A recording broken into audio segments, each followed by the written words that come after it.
ന്യൂനമർദ്ദത്തിലേക്ക് വീണ്ടും സ്വാഗതം.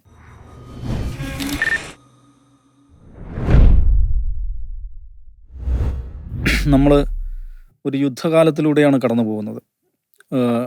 പശ്ചിമേഷ്യയിൽ കുറേ 1.5 വർഷത്തോളമായി നടക്കുന്ന ഹമാസ് ഇസ്രായേൽ യുദ്ധം, അതിനുശേഷം ഇപ്പോൾ നടന്നുകൊണ്ടിരിക്കുന്ന ഒരുപക്ഷെ ഏതാണ്ട് അവസാനിക്കാറായി എന്ന് പറയാവുന്ന ഇസ്രായേൽ ഇറാൻ യുദ്ധം, അതിനിടയിൽ അമേരിക്ക ഇറാനിൽ നടത്തിയുള്ള ആക്രമണം, അതേ തുടർന്ന് ഖത്തറിൽ അമേരിക്കൻ മിലിറ്ററി ബേസിൽ ഇറാൻ നടത്തിയുള്ള ആക്രമണം, അങ്ങനെ മൊത്തം യുദ്ധങ്ങളുടെ ഒരു കാലത്തിലൂടെയാണ് നമ്മൾ കടന്നു പോകുന്നത്. യുദ്ധം നടക്കുന്നത് പശ്ചിമേഷ്യയിലാണ്, ഇറാനിലാണ്, ഇസ്രായേലിലാണ് എങ്കിലും നമ്മുടെ സൈബർ സ്പേസിലും വലിയ തോതിൽ അതിൻ്റെ പ്രതിഫലനങ്ങൾ കാണാം. നിരവധി പോഡ്കാസ്റ്റുകൾ, യൂട്യൂബ് ചാനലുകൾ ഇതുമായി ബന്ധപ്പെട്ട സ്തോഭജനകമായിട്ടുള്ള വാർത്തകളും വിശകലനങ്ങളും വലിയ താത്വിക സ്വഭാവത്തിലുള്ള അവലോകനങ്ങളുമൊക്കെ ധാരാളമായി ബ്രോഡ്കാസ്റ്റ് ചെയ്യുന്നത്, പബ്ലിഷ് ചെയ്യുന്നത് നമ്മൾ കാണുന്നുണ്ട്. നമ്മുടെ നാട്ടിലിത് അങ്ങനെ നോക്കുകയാണെങ്കിൽ യൂട്യൂബിൽ നടക്കുന്ന യുദ്ധം എന്ന് വേണമെങ്കിൽ പറയാവുന്ന കാര്യമാണ്. അപ്പോൾ ഞാനിപ്പോൾ ഈ യുദ്ധത്തിൻ്റെ വിശദാംശങ്ങളിലേക്കോ അതിൻ്റെ രാഷ്ട്രീയ സൈനിക ഘടകങ്ങളിലേക്കോ ഒന്നും കടക്കാൻ ഉദ്ദേശിക്കുന്നത്, അതേക്കുറിച്ച് സംസാരിക്കാനല്ല ഇവിടെ ഇരിക്കുന്നത്. യുദ്ധം എന്ന് പറയുമ്പോൾ പ്രത്യേകിച്ച് നമ്മുടെ നാട്ടിലെ ഈ നിരവധി യൂട്യൂബേഴ്സ് ഇതുമായി ബന്ധപ്പെട്ട പല സ്വഭാവത്തിലുള്ള, പലപ്പോഴും അത്ഭുതകരമായിട്ടുള്ള, കൗതുകകരമായിട്ടുള്ള, പലപ്പോഴും അങ്ങേയറ്റം പരിഹാസ്യമായിട്ടുള്ള ഒക്കെ പലതരത്തിലുള്ള വിശകലനങ്ങൾ നടത്തി നമ്മൾ കാണാം. അതിനൊക്കെ നല്ലതുപോലെ വ്യൂവേഴ്സിനെ കിട്ടുന്ന നമുക്ക് കാണാൻ പറ്റും. അപ്പം ഇറാൻ മലർത്തിയടിച്ചു, ഇസ്രായേൽ തകർത്തു, സ്തംഭിച്ച് ഇറാൻ അല്ലെങ്കിൽ സ്തംഭിച്ച് ഇസ്രായേൽ എന്നൊക്കെ പറഞ്ഞ് ഈ മട്ടിലുള്ള പല സ്വഭാവത്തിലുള്ള തലക്കെട്ടുകളോടുകൂടി, തംബ്നെയിലുകളോടുകൂടിയുള്ള വിശകലനങ്ങളാണ് നമ്മൾ കൂടുതലും കാണുന്നത്. യഥാർത്ഥത്തിൽ യുദ്ധം എന്ന് പറയുന്നത് എന്താണ്? ഈ രാഷ്ട്രങ്ങൾ തമ്മിൽ നടക്കുന്ന യുദ്ധം, അല്ലെങ്കിൽ നടക്കുന്നതായി മാധ്യമങ്ങൾ റിപ്പോർട്ട് ചെയ്യുന്ന യുദ്ധം, അത് യഥാർത്ഥത്തിൽ അങ്ങനെയൊക്കെ തന്നെ ആണോ? അതങ്ങനെ നടക്കുന്നുണ്ടോ? അല്ലെങ്കിൽ നടക്കുന്നുണ്ടെങ്കിൽ അതെന്താണ് എന്നുള്ള ഒരു സംഗതി വളരെ പ്രധാനപ്പെട്ടതാണ്. അപ്പോൾ ആ വിഷയത്തിൽ ഒരുപക്ഷെ ആധുനിക കാലത്തുണ്ടായിട്ടുള്ള പ്രധാനപ്പെട്ടൊരു യുദ്ധമാണ് 1991 ഗൾഫ് വാർ എന്ന് പറയുന്നത്. ഇറാഖ് കുവൈത്ത് പിടിച്ചടക്കുന്നു. കുവൈത്ത് വിമോചിപ്പിക്കാൻ വേണ്ടിയിട്ട് അമേരിക്കൻ നേതൃത്വത്തിലുള്ള സഖ്യസേന ഇറാഖിന് നേരെ നടത്തുന്ന ആക്രമണമാണ് 1991 ജനുവരി 17 മുതലുള്ള ഗൾഫ് യുദ്ധം എന്ന പേരിൽ അറിയപ്പെടുന്നത്. ഇറാഖ് കുവൈത്തിനെ പിടിച്ചടക്കിയത് തന്നെ എന്തിനാണ്? അത് അമേരിക്കയുടെ അറിവോടുകൂടിയും ആശീർവാദത്തോടു കൂടിയും ആയിരുന്നു എന്നൊക്കെ പറയുന്ന പലതരത്തിലുള്ള കൺസ്പിറസി തിയറീസ് അല്ലെങ്കിൽ പലതരത്തിലുള്ള വിശകലനങ്ങൾ വേറെയുണ്ട്. പക്ഷെ ആ യുദ്ധത്തിൻ്റെ അന്ന് ലോകത്ത് 90കളിൽ ലോകത്തെ ഏറ്റവും പിടിച്ചുലച്ച ഒരു രാഷ്ട്രീയ സംഭവവികാസമായിരുന്നു ഗൾഫ് യുദ്ധം എന്ന് പറയുന്നത്. ആ യുദ്ധത്തിൻ്റെ പശ്ചാത്തലത്തിൽ പ്രമുഖ ഫ്രഞ്ച് ഫിലോസഫറായിട്ടുള്ള ജീൻ ബോദ്രിയാത്ത് എഴുതിയിട്ടുള്ളൊരു പുസ്തകമുണ്ട്. The Gulf War did not take place എന്നുള്ളതാണ് ആ പുസ്തകം. ബോദ്രിയാത്ത് അറിയപ്പെട്ട ഒരു പോസ്റ്റ് സ്ട്രക്ചറലിസ്റ്റ് ചിന്തകനാണ്. അദ്ദേഹത്തിൻ്റെ നിരവധി പുസ്തകങ്ങൾ ഈ ആധുനികാനന്തര പോസ്റ്റ് മോഡേൺ സ്റ്റഡീസിൽ, കൾച്ചറൽ സ്റ്റഡീസിൽ, മീഡിയ സ്റ്റഡീസിലൊക്കെ വളരെ തോതിൽ റെഫറൻസായി ഉപയോഗിക്കപ്പെടുന്നതാണ്. അദ്ദേഹത്തിൻ്റെ ഒരുപക്ഷെ അദ്ദേഹം ഏറ്റവും ഒടുവിൽ എഴുതിയ പുസ്തകമാണ് the Gulf War did not take place എന്ന് പറയുന്നത്. മാധ്യമ പഠന മേഖലയിൽ വളരെയധികം ഉപയോഗപ്പെടുത്തപ്പെടുന്ന അല്ലെങ്കിൽ ഉദ്ധരിക്കപ്പെടുന്ന ഒരു പുസ്തകമാണത്. 3 പ്രബന്ധങ്ങളാണ് ആ പുസ്തകത്തിലുള്ളത്. ഒന്ന് the Gulf War will not take place, the Gulf War is not taking place, the Gulf War did not take place. ഈ 3 പ്രബന്ധങ്ങൾ അദ്ദേഹം എഴുതുന്നത് ഒന്ന് ഈ യുദ്ധത്തിൻ്റെ ഒരു അന്തരീക്ഷം യുദ്ധം തുടങ്ങിയിട്ടില്ലാത്ത എന്നാൽ യുദ്ധത്തിൻ്റെ ഒരു അന്തരീക്ഷം രൂപപ്പെട്ട പശ്ചാത്തലത്തിലാണ് the Gulf War will not take place എന്ന ലേഖനം അദ്ദേഹം എഴുതുന്നത്. പിന്നീട് യുദ്ധം നടന്നുകൊണ്ടിരിക്കുകയാണ്, the Gulf War is not taking place എന്ന് പറയുന്ന ലേഖനം എഴുതുന്നത്. യുദ്ധത്തിന് ശേഷമാണ് the Gulf War did not take place എന്ന ലേഖനം എഴുതുന്നത്. ഈ 3 ലേഖനങ്ങൾ സമാഹരിച്ചിട്ടാണ് പുസ്തകമായിട്ട് 95 പുസ്തകമായിട്ട് ഇറങ്ങുന്നത്. 95 ഇംഗ്ലീഷിൽ ഇറങ്ങുന്നത്. അതിന് മുമ്പ് തന്നെ ഫ്രഞ്ചിൽ അത് ഇറങ്ങിയിട്ടുണ്ട്. ഫ്രഞ്ചിൽ നിന്ന് പിന്നെ ഇംഗ്ലീഷിലേക്ക് ട്രാൻസ്ലേറ്റ് ചെയ്യപ്പെടുകയായിരുന്നു. ജീൻ ബോദ്രിയാത്ത് ഞാൻ നേരത്തെ പറഞ്ഞതുപോലെ പോസ്റ്റ് മോഡേൺ, പോസ്റ്റ് സ്ട്രക്ചറലിസ്റ്റ് പഠനങ്ങളിലെ ഒരു ആധികാരിക ശബ്ദമായിട്ട് കാണപ്പെടുന്ന ഒരാളാണ്. അദ്ദേഹം അതിലൂടെ വിശദമാക്കാൻ ശ്രമിക്കുന്ന ഒരു ആശയം, യുദ്ധം എന്ന് പറയുന്നത് അടിസ്ഥാനപരമായിട്ട് അതൊരു ക്യാപ്റ്റിവേറ്റിംഗ് ഹൈപ്പർ റിയാലിറ്റി, ഒരു ഇമേജറി, ഒരു പ്രൊപ്പഗാൻഡ ഇമേജറി, സൃഷ്ടിക്കുക. അതിലൂടെ ആളുകളെ ആ ഓരോ കൂട്ടർക്കും ഓരോ വിഭാഗത്തെ അഭിസംബോധന ചെയ്യേണ്ടതുണ്ട്. ഓരോ പോപ്പുലേഷൻ അഭിസംബോധന ചെയ്യേണ്ട, ഓരോ കോൺസ്റ്റിറ്റ്യുവൻസി അഭിസംബോധന ചെയ്യേണ്ടതുണ്ട്. ആ കോൺസ്റ്റിറ്റ്യുവൻസിക്ക് ആവശ്യമായിട്ടുള്ള ദൃശ്യങ്ങളും ചിത്രങ്ങളും വിവരങ്ങളും പുറത്തേക്ക് വിടുന്ന ഒരു പ്രക്രിയ. അതാണ് യഥാർത്ഥത്തിൽ യുദ്ധം എന്ന പേരിൽ നടക്കുന്നത്. അപ്പോൾ അതിന് ഏത് കോൺസ്റ്റിറ്റ്യുവൻസിക്ക് എന്താണോ വേണ്ടത്, അല്ലെങ്കിൽ ആ യുദ്ധത്തെ നിയന്ത്രിക്കുന്ന ആളുകൾ പ്രാഥമികമായി സംസാരിക്കാൻ ഉദ്ദേശിക്കുന്ന ഒരു കമ്മ്യൂണിറ്റി, ഒരു പോപ്പുലേഷൻ ഏതാണോ ആ പോപ്പുലേഷൻ ആവശ്യമായിട്ടുള്ള ഇമേജറികൾ ഉണ്ടാക്കുക, ഹൈപ്പർ റിയൽ ഇമേജറികൾ സൃഷ്ടിക്കുക. അത് അവരുമായിട്ട് കമ്മ്യൂണിക്കേറ്റ് ചെയ്യുക. അതിലൂടെയുള്ള പൊളിറ്റിക്കൽ ഡിവിഡൻഡ് ആകാം, ചിലപ്പോൾ അത് ഫിനാൻഷ്യൽ ഡിവിഡൻഡ് ആകാം, പെർസെപ്ഷൻ ഡിവിഡൻഡ് ആകാം. അത് നേടിയെടുക്കുക എന്നതാണ് യഥാർത്ഥത്തിൽ യുദ്ധത്തിൽ സംഭവിക്കുന്നത് എന്നുള്ള ഒരു സംഗതിയാണ് അദ്ദേഹം പുസ്തകത്തിലൂടെ മുന്നോട്ട് വെക്കുന്ന വളരെ പ്രധാനപ്പെട്ട ഒരു ആശയം എന്ന് പറയുന്നത്. ഇപ്പോൾ 91 ഗൾഫ് യുദ്ധത്തെക്കുറിച്ച് നമ്മൾ മനസ്സിലാക്കേണ്ട കാര്യം, ഈ 24/7 seamless coverage of N event, developing event എന്ന് പറയുന്ന ഒരു സംഗതി ടെലിവിഷൻ ബ്രോഡ്കാസ്റ്റിൻ്റെ ഭാഗമായത് 91 ഈ ഗൾഫ് യുദ്ധത്തോടു കൂടിയാണ്. CNN ആണ് അത് ആരംഭിക്കുന്നത്. അന്ന് CNN 3 അംഗ ടീമുണ്ട്. ബണാഷ, അതേപോലെ ഈ തോമസ്, പീറ്റർ ആർണറ്റ്, ജോൺ ഹാലിമാൻ, ഈ 3 പേര് ഇവരാണ് CNN വേണ്ടിയിട്ട് ബഗ്ദാദിൽ ഈ യുദ്ധം ലൈവായിട്ട് റിപ്പോർട്ട് ചെയ്യാൻ വേണ്ടി പോകുന്നത്. അപ്പം അന്ന് ആദ്യത്തെ പീറ്റർ ആർണറ്റിൻ്റെ ആദ്യത്തെ reportage, the war has begun in Baghdad എന്ന് പറഞ്ഞുകൊണ്ട് അദ്ദേഹം CNN സ്ക്രീനിൽ വന്നിരുന്നുകൊണ്ട് നടത്തുന്ന തത്സമയ സംപ്രേഷണം. അതാണ് ഒരു യുദ്ധത്തിൻ്റെ ലോക ചരിത്രത്തിൽ തന്നെ, ബ്രോഡ്കാസ്റ്റ് ഹിസ്റ്ററിയിൽ തന്നെ ഒരു യുദ്ധത്തിൻ്റെ ആദ്യത്തെ തത്സമയ സംപ്രേഷണം എന്നാണ് പറയുന്നത്.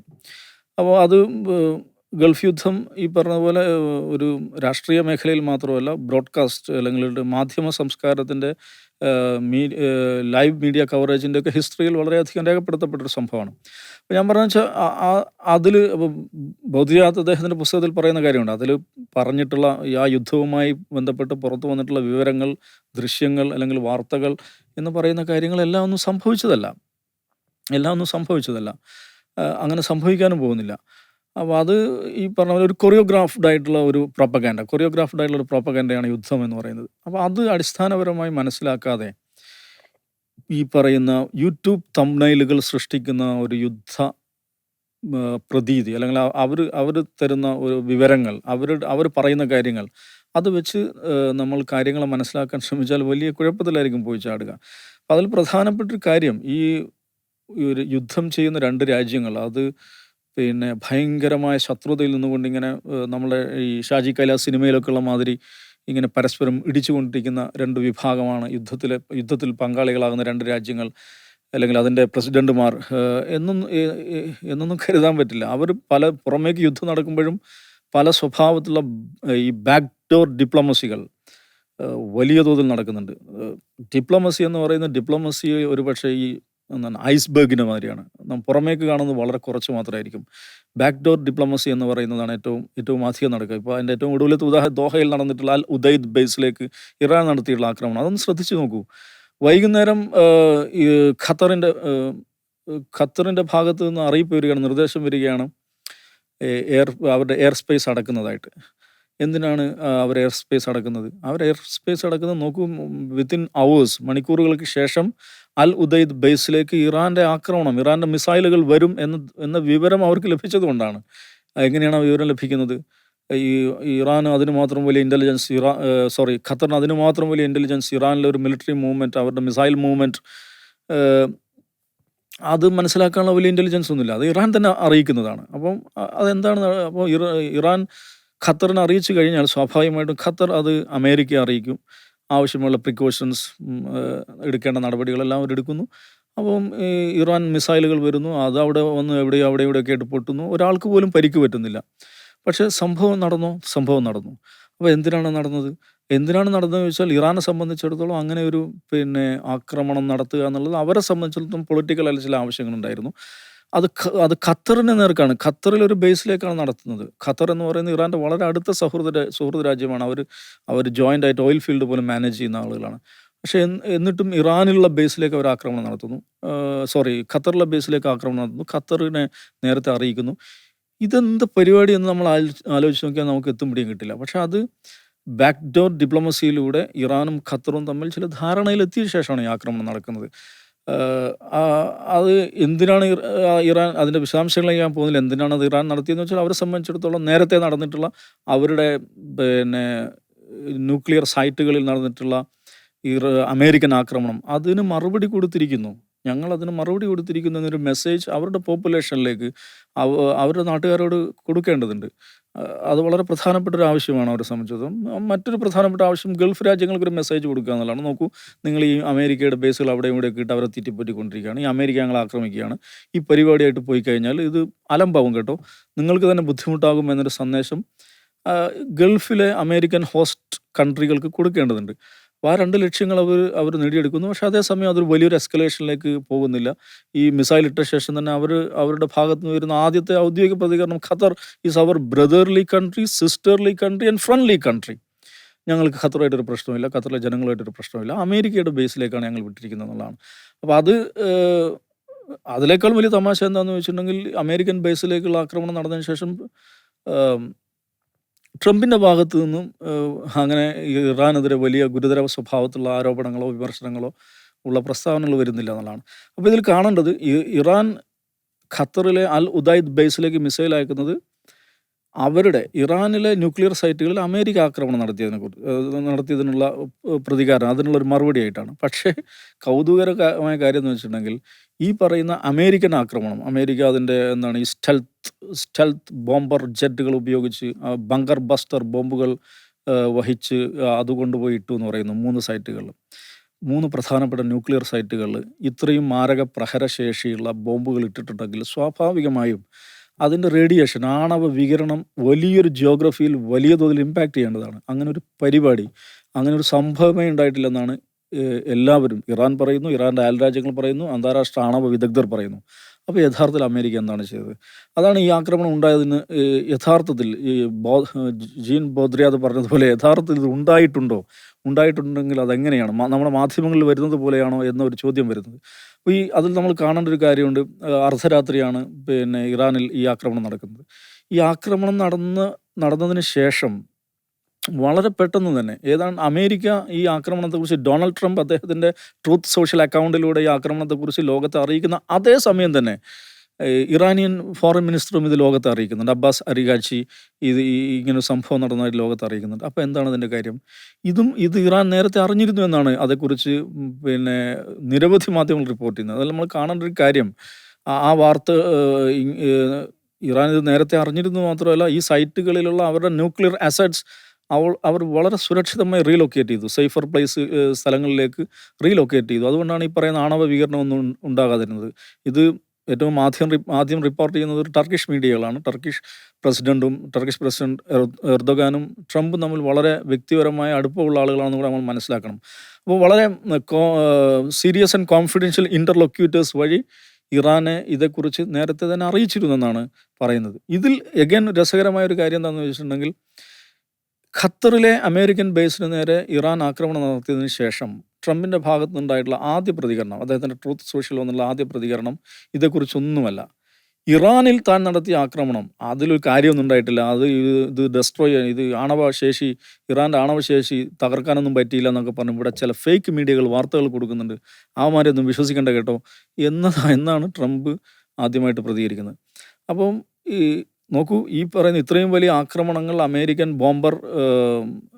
ബങ്കർ ബസ്റ്റർ ബോംബുകൾ ഉപയോഗിച്ച് നടത്തിയിട്ട് അതിൻ്റെ ഒരു ദൃശ്യം പോലും നമുക്ക് അവൈലബിൾ അല്ല, അതിൻ്റെ ഒരു ഇമേജ് നമുക്ക് അവൈലബിൾ അല്ല. ആകെ അവൈലബിൾ ആയിട്ടുള്ളത് ഒരൊറ്റ ദൃശ്യമാണ്. ഏതോ ഒരു സൈറ്റിൽ ബോംബ് വീണ് പുക ഉയരുന്നതിൻ്റെ അങ്ങേയറ്റം വിദൂരമായിട്ടുള്ള അവ്യക്തമായിട്ടൊരു ദൃശ്യം മാത്രമാണ് അവൈലബിൾ ആയിട്ടുള്ളത്. അപ്പോൾ നമ്മൾ ജീൻ ബോദ്രിയാദിൻ്റെ പുസ്തകത്തിലേക്ക് the Gulf War did not take place എന്ന് പറഞ്ഞതുപോലെ the bombing did not take place എന്ന് പറയേണ്ടി വരുന്ന ഒരു സാഹചര്യമാണ്. അപ്പോൾ ഇതെന്താണ് കാര്യം എന്ന് വെച്ചിട്ടുണ്ടെങ്കിൽ, പുറമേക്ക് ചിലപ്പം ഒരു ജെറ്റ് പോകുന്നുണ്ടാവും, ബോംബ് വീഴുന്നുണ്ടാവും, എവിടെയും ഇവിടെ പൊട്ടുന്നുണ്ടാവും. പക്ഷേ യഥാർത്ഥത്തിൽ ബാക്ക് ഡോറിൽ എന്താണ് സംഭവിക്കുന്നത് എന്നുള്ളത് കൗതുകകരമായിട്ടുള്ള ഒരുപക്ഷെ വർഷങ്ങൾക്ക് ശേഷം വെളിപ്പെട്ട് വരുന്ന കാര്യങ്ങളൊക്കെ ആയിരിക്കും. അപ്പം പ്രത്യക്ഷത്തിൽ കാണുന്ന ഈ സംഗതികൾ വെച്ചിട്ട് യൂട്യൂബിൽ തംബ്നെയിൽ അടിച്ച് ഡിഷ് ഡൂഷ് ഡാഷ് എന്ന് പറഞ്ഞ് അങ്ങോട്ടും ഇങ്ങോട്ടും പിന്നെ ഇത് എന്തോ ഭയങ്കരമായിട്ടുള്ള സംഭവം നടക്കുകയാണ്, അവിടെ ഇടിക്കുകയാണ്, ഇവിടെ തകരുകയാണ്, മറ്റേത് പറക്കുകയാണ് എന്ന മട്ടിൽ വിശകലനം ചെയ്ത് കഴിഞ്ഞാൽ അതിൽ പ്രത്യേകിച്ച് കാര്യമുണ്ട്. താൽക്കാലികമായൊരു രസം, ഒരു ഹരം കിട്ടുന്നല്ലാതെ അതിൽ പ്രത്യേകിച്ച് കാര്യമൊന്നും ഉണ്ടാവില്ല. അപ്പോൾ അതിൽ തന്നെ നമ്മൾ കാണുന്നത് ലോകരാഷ്ട്രീയം എന്ന് പറയുന്നതും ഇങ്ങനെ ഒരു നന്മയുടെ ഒരു ശക്തി, തിന്മയുടെ വേറൊരു ശക്തി, അവരിങ്ങനെ ഇരുന്ന് അവർ പരസ്പരം ഇങ്ങനെ ഫൈറ്റ് ചെയ്തുകൊണ്ടിരിക്കുന്ന എന്തോ ഒരു ആ നിലക്കുള്ള ഒരു നേർക്കുനേരെയുള്ള ഒരു ഫൈറ്റ് നടക്കുന്ന ഒരു സംഗതിയാണ് ഇൻ്റർനാഷണൽ ഡിപ്ലോമസി അല്ലെങ്കിൽ ഇൻ്റർനാഷണൽ റിലേഷൻഷിപ്പ് എന്നും നമ്മൾ മനസ്സിലാക്കരുത്. അതെളുപ്പം മനസ്സിലാണെങ്കിൽ കൗതുകരം മറ്റൊരു കാര്യം പറയാം. ഇപ്പോൾ നമ്മുടെ ഈ ഓപ്പറേഷൻ സിന്ദൂറിന് ശേഷം നമ്മുടെ നാട്ടിലെ സംഘി പ്രൊഫൈലുകൾ പിന്നെ ബഹിഷ്കരിക്കണമെന്ന് ആഹ്വാനം ചെയ്ത 2 രാജ്യങ്ങളിൽ ഒന്ന് അസർബൈജാനാണ്. അസർബൈജാനിലേക്ക് ടൂർ പോകരുത്, അവരുടെ പ്രോഡക്ട്സ് മേടിക്കരുത്, അവരെ ബഹിഷ്കരിക്കണം എന്ന് പറഞ്ഞ വലിയ ക്യാമ്പയിൻ നടന്നു. അത് വെച്ചാൽ ഓപ്പറേഷൻ സിന്ദൂറിൻ്റെ സമയത്ത് അസർബൈജാൻ പാകിസ്ഥാനെ സഹായിച്ചു എന്നുള്ളതാണ് അതിന് കാരണമായിട്ട് അവർ പറയുന്നത്. പക്ഷേ ഇപ്പോൾ ഇറാൻ ഇസ്രായേൽ സംഘർഷം നടക്കുമ്പം ഇതേ സംഘി പ്രൊഫൈലുകൾ അതിഭയങ്കരമായിട്ട് ഇസ്രായേലിന് വേണ്ടി പിന്തുണയുമായിട്ട് രംഗത്ത് വരുന്നത് നമുക്ക് കാണാൻ പറ്റും. പക്ഷെ ഇതിൽ നമ്മൾ കാണേണ്ട കാര്യം, അസർബൈജാൻ എന്ന് പറയുന്ന രാജ്യം, അസർബൈജാൻ എന്ന് പറയുന്നത് ഒരു ഷിയ രാജ്യമാണ്. ഇത് ഇറാൻ്റെ അയൽ രാജ്യമാണ്. ലോകത്തുള്ള 4 5 ഷിയ രാജ്യങ്ങളിൽ, ഷിയ ഭൂരിപക്ഷ രാജ്യങ്ങളിൽ ഒരു രാജ്യമാണ്. ഈ അസർബൈജാൻ്റെ ഏറ്റവും വലിയ സപ്പോർട്ടർ ആരാന്ന് ചോദിച്ചാൽ അത് ഇസ്രായേലാണ് എന്നുള്ളതാണ്. ഇസ്രായേൽ ഏറ്റവും കൂടുതൽ എണ്ണ ഇറക്കുമതി ചെയ്യുന്ന അസർബൈജാനിൽ നിന്നാണ്. കഴിഞ്ഞ വർഷം നടന്ന അർമീനിയയുമായി ഈ അസർബൈജാൻ നടത്തിയിട്ടുള്ള ഈ നാഗർണോ കാരബാഖ് യുദ്ധത്തിൽ അസർബൈജാനെ ഏറ്റവും കൂടുതൽ സഹായിച്ച 2 രാജ്യങ്ങളിൽ ഒന്ന് ഇസ്രായേലാണ്, മറ്റൊന്ന് തുർക്കിയാണ്. അപ്പം ഇവിടെ നോക്കൂ, ഒരു വശത്ത് നമ്മുടെ മിത്രങ്ങൾ ഇസ്രായേലിന് വേണ്ടി വലിയ തോതിൽ ബഹളം ഉണ്ടാക്കുന്നു, വലിയ തോതിൽ ഹല്ലേലൂയ പാടുന്നു. അതേ ആളുകൾ തന്നെ അസർബൈജാനെതിരെ അതിഭയങ്കരമായുള്ള ക്യാമ്പയിൻ നടത്തുന്നു. പക്ഷേ ഈ അസർബൈജാനും ഇസ്രായേലും ഭയങ്കരമായിട്ടുള്ള ബൈ ആയിട്ട് ഇങ്ങനെ പോകുന്നു. ഇത് നമുക്ക് എങ്ങനെയാണ് ഇതിനെ വ്യാഖ്യാനിക്കുക എന്നൊരു പ്രശ്നമുണ്ട്. ഇത് തന്നെ നോക്കൂ, ഇസ്രായേലും ഇറാനും നമ്മളെ സംഘർഷം നടക്കുമ്പം ഇസ്രായേലിന് വേണ്ടി നമ്മുടെ നാട്ടിൽ മിത്രങ്ങൾ ബഹളം വയ്ക്കുമ്പോൾ ഈ ഇറാൻ എന്ന് പറഞ്ഞാൽ ആരാണ്? ഇറാൻ എന്ന് പറഞ്ഞാൽ ഈ മേഖലയിലെ ഏഷ്യയിലെ ഇന്ത്യയുടെ ഏറ്റവും പ്രധാനപ്പെട്ട ഒരു ഫേവറേറ്റ് നാഷൻ എന്ന് പറയാവുന്ന ഒരു രാജ്യമാണ്. നമ്മൾ സ്വന്തമായിട്ട് മാനേജ് ചെയ്യുന്ന ഒരു വലിയ പോർട്ട് അവിടെയുണ്ട്, ഷബഹാർ പോർട്ട് എന്ന് പറഞ്ഞിട്ട്. നമ്മളെ സംബന്ധിച്ചിടത്തോളം പാകിസ്ഥാനെ ബൈപ്പാസ് ചെയ്ത് റഷ്യയിലേക്ക്, സൗത്ത് സെൻട്രൽ ഏഷ്യയിലേക്കൊക്കെയുള്ള ഏറ്റവും പ്രധാനപ്പെട്ട ട്രേഡ് കോറിഡോറായിട്ട് നമ്മൾ കാണുന്ന ഒരു രാജ്യമാണ്. പക്ഷേ അവർ ഇസ്രായേലുമായിട്ട് തല്ലുവിടുമ്പോൾ ഇതേ മിത്രങ്ങൾ, അങ്ങേയറ്റത്ത് ദേശഭക്തരെന്ന് പറയുന്ന മിത്രങ്ങൾ ഇസ്രായേലിൻ്റെ ഒപ്പം നിന്ന് ഹല്ലേലൂയ പാടുന്നത് നമ്മൾ കാണുന്നുണ്ട്. അതാണ് ഞാൻ പറഞ്ഞത്, ഈ ഇൻ്റർനാഷണൽ റിലേഷൻഷിപ്പിൻ്റെ സങ്കീർണതകളെ മനസ്സിലാക്കാതെ ഏതെങ്കിലും ഒരു പക്ഷം നിന്ന് അല്ലെങ്കിൽ ഏതെങ്കിലും ഒരു നറേറ്റീവ് മാത്രം എടുത്ത് അതിനെ പൊക്കിപ്പിടിച്ച് കൊണ്ട് നടക്കുക എന്ന് പറഞ്ഞിട്ടുണ്ടെങ്കിൽ ഭയങ്കര വിഡ്ഢിത്തം നിറഞ്ഞ, ഒരു കണക്കിന് തമാശ നിറഞ്ഞൊരു ഏർപ്പാടാണ്. ഗ്ലോബൽ പൊളിറ്റിക്സ്, ഇൻ്റർനാഷണൽ പൊളിറ്റിക്സ് എന്ന് പറഞ്ഞാൽ അങ്ങേയറ്റം സങ്കീർണമായുള്ള കാര്യമാണ്. ഖത്തർ, അത് മനസ്സിലാണെങ്കിൽ ഇങ്ങനെ ആലോചിച്ച് നോക്കിയാൽ മതി. ഖത്തർ എന്ന് പറയുന്നത് ഇച്ചിരി പോകുന്നൊരു രാജ്യം. ആ രാജ്യം അവരാണ് ഹമാസിനെ ഹോസ്റ്റ് ചെയ്യുന്നത്. ഹമാസിൻ്റെ ഇൻ്റർനാഷണൽ ഓഫീസ് അവിടെയാണ്. ഇതേ രാജ്യത്ത് തന്നെയാണ് അമേരിക്കയുടെ അൽ ഉദൈദ് ബേസ്, അമേരിക്കയുടെ ഏറ്റവും പ്രധാനപ്പെട്ട ഒരു മിലിറ്ററി ബേസ്, അവരുടെ സെൻകോം പ്രവർത്തിക്കുന്നത്. ഇതേ രാജ്യത്ത് തന്നെയാണ് നോക്കണം, ഈ അമേരിക്ക ഹമാസിനെ തീവ്രവാദ സംഘടനയായിട്ട് ലിസ്റ്റ് ചെയ്തതാണ്. ഇതേ രാജ്യത്ത് തന്നെയാണ് ലോകത്തൊരു പക്ഷേ അമേരിക്കൻ താല്പര്യങ്ങൾക്കെതിരെ ഏറ്റവും കൂടുതൽ ഒരു നറേറ്റീവ് ബിൽഡ് ചെയ്യുന്ന വാർത്താ ചാനലായിട്ടുള്ള അൽ ജസീറയും പ്രവർത്തിക്കുന്നത്. ഇതൊക്കെ എങ്ങനെയാണപ്പാ എന്ന് നമ്മൾ ആലോചിച്ച് നോക്കിയാൽ നമ്മളുടെ കുഞ്ഞു ബുദ്ധിയിൽ അത് മനസ്സിലാക്കി അതിനെ വ്യവച്ഛേദിച്ചെടുക്കുക എന്ന് പറയുന്നത് ഇച്ചിരി പ്രയാസമുള്ള കാര്യമായിരിക്കും. ഏത് കുഞ്ഞു ബുദ്ധിയിൽ ഇത് അടിക്കട തീർക്കട, ഗോ സ്മാഷ് ഫിനിഷ് എന്നുള്ളതാണ് ഇൻ്റർനാഷണൽ പൊളിറ്റിക്സ് എന്ന് വിചാരിക്കുന്ന ആളുകളെ സംബന്ധിച്ചിടത്തോളം ഇത് മനസ്സിലാക്കിയെടുക്കാൻ വലിയ പ്രയാസമായിരിക്കും. അതിനപ്പുറം ഇത് നമ്മൾ പുറമേക്ക് കാണുന്നതിനേക്കാൾ എത്രയോ ആഴത്തിലും വികാസത്തിലും വൈപുല്യത്തിലും ഈ ബാക്ക് ഡോർ ഡിപ്ലോമസി എന്ന് പറയുന്ന ഒരു സംഗതി നടക്കുന്നുണ്ടെന്നും അതിലൂടെയാണ് നമ്മുടെ ലോകം മുന്നോട്ട് പോയിക്കൊണ്ടിരിക്കുന്നതെന്നും മനസ്സിലാക്കി കഴിഞ്ഞാൽ കുറേ ഞരമ്പ് മുറുകിയുള്ള വിശകലനങ്ങൾ നമുക്ക് ഒഴിവാക്കാനും കുറച്ചും കൂടെ കൂളായിട്ട്, കുറച്ചും കൂടെ റിലാക്സ്ഡ് ആയിട്ട് ലോകത്തെ കാണാനും സാധിക്കും. വീണ്ടും കാണാം.